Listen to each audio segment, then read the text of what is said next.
네, 안녕하세요. 실전 법리를 알려드리는 현변이고요. 오늘은요, 이 수사에 대해서 약간 소리를 좀 해보려고 해요. 사실 이 수사라는 것이 타인의 혐의를 입증을 해야 되고 그것을 어떻게든 추궁해서 파헤쳐야 되는 거기 때문에 매우 힘듭니다. 남을 고소를 하고 수사를 하고 처벌하는 게 말처럼 그렇게 쉬운 일이 아니에요. 네, 그래서 저도 이런 수사에 대해서 많이 좀 이해를 해보려고 노력하는 편인데 비판적인 얘기도 많이 자제하려고 하는 편인데요. 오늘은 해도 너무한 것 같다는 느낌이 드는 부분이 있어서 이렇게 영상을 만들고 있어요. 지금 이게 한두 해 된 문제는 아니고 이제 코로나 이후부터 이제 검경 수사권 조정 이후로부터 계속해서 발생되고 적체되고 있는 문제인데 이 보안 수사에 대한 문제예요. 이 보안 수사가 뭐야? 라고 생각하시는 분들이 있을 텐데 이해를 좀 돕자면요, 예전 같은 경우에는 경찰에서 수사를 하고 경찰에서 의견을 첨부해서 검찰로 보내면 검찰에서 어떤 처분을 했죠. 기소나 불기소 이런 처분을 했는데 약간 좀 변화가 있었어요. 검경 수사권 조정으로 인해서 이제 수사는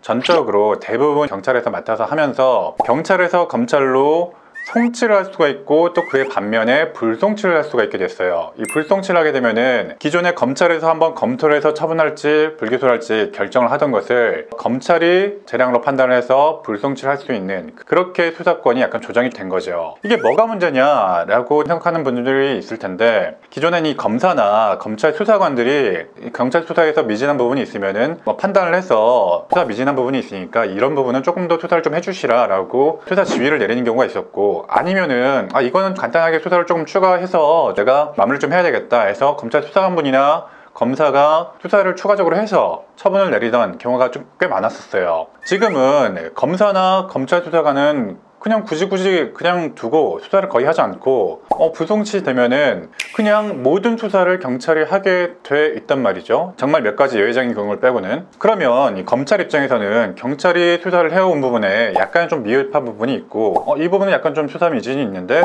이 부분은 좀 보완이 돼야 내가 공소 제기하고 또 공소 유지하고 또 형사재판에서도 깨지면 안 되잖아요. 형사재판에서 무죄가 나오면 안 되니까 무죄가 안 나오도록, 유죄가 나오도록 이런 부분을 좀 보완해서 입증자료를 만들어야 되겠다 라고 하는 부분이 있으면은, 예전 같으면은 좀 몇 가지 수사를 더 추가를 하고 보완을 해서 기소를 하면 됐는데, 그거를 이제는 굳이 보완 수사를 내려서 경찰에서 다시 한번 조사를 하도록 되게 돼 있어요.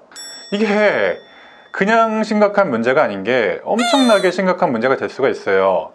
우리가 생각하기에는 그러면은 그럼 약간의 수사가 부족한 부분이 있는 거니까 경찰 입장에서도 사건들이 여러 개 있으면은 먼저 보안 수사 온 것부터 빨리 처리해가지고 다시 보내면은 사건 처리가 빨리 될 수 있는 거 아니냐라고 생각할 수가 있는데, 실무로 보면요, 이 보안 수사 내려온 거는 경찰 수사관분들도 사건이 많으니까 맨 위에 놓는 게 아니라 맨 밑에 놓는다는 거예요. 처리해야 될 것 1순위, 2순위가 아니라 맨 밑에 30순위, 40순위, 50순위, 60순위 이렇게 해서 앞에 있는 거 다 처리하고 나면은 보안 수사 내려온 걸 그제서야 처리하게 된다는 겁니다.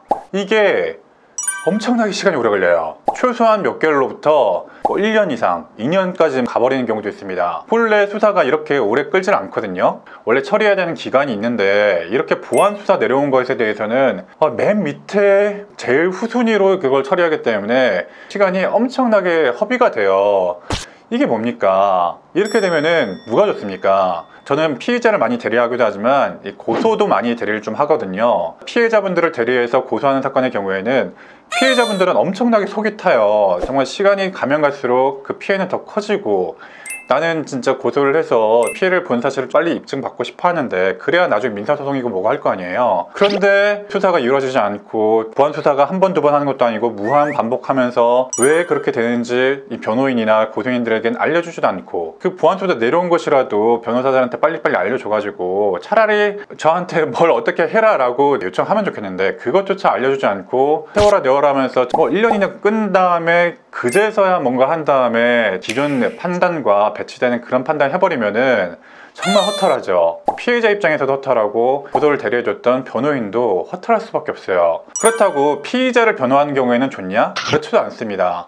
피의자 입장에선 좋을 수도 있어요. 가해 행위를 했고 그것 때문에 법적으로 어떤 피해 배상이나 그런 걸 해야 되는데 이렇게 좀 세워라 내어라 하게 되면은 피의자 입장에서는 약간 묵혀두는 거니까 좋은 경우가 꽤나 많습니다. 특히 경제사범 같은 경우에는 자기 사건을 묵혀가지고 시간을 좀 벌고 싶어 하는 경향이 있거든요. 그동안에 그 돈 유출시켜버릴 수도 있고 어디 딴데 은닉할 수도 있는 것이고, 그런데 피의자 변호인 입장에서는 그렇게 좋지도 않아요. 피의자 변호인 입장에서는 이렇게 사건들이 적체되어 가는 게 그다지 좋지도 않습니다. 기존이라면은 6개월, 1년이면은 다 결과를 내고 다음 사건에 집중할 그런 시간들이 생겨야 되는데 이런 적체된 사건들이 많아지면 많아질수록 집중 못하게 되는 거잖아요. 그래서 변호인은 중간에서 계속 고달플 수밖에 없어요.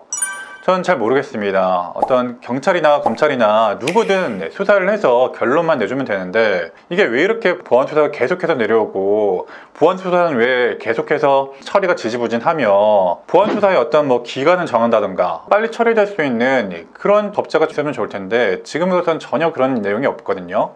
그러면 피해는 누가 봅니까? 국민이죠. 선량한 피해자분들, 계속해서 피해가 가중되고 있는데 어떻게 할 겁니까? 변호사가 있는 사건에서도 이렇게 수사가 지지부진하고 답답하면 변호사의 조력을 받을 수 없는 일반 서민의 입장에서는 어떻게 하라는 건지, 진짜 어떻게 되어가고 있는 건지 좀 걱정이 됩니다.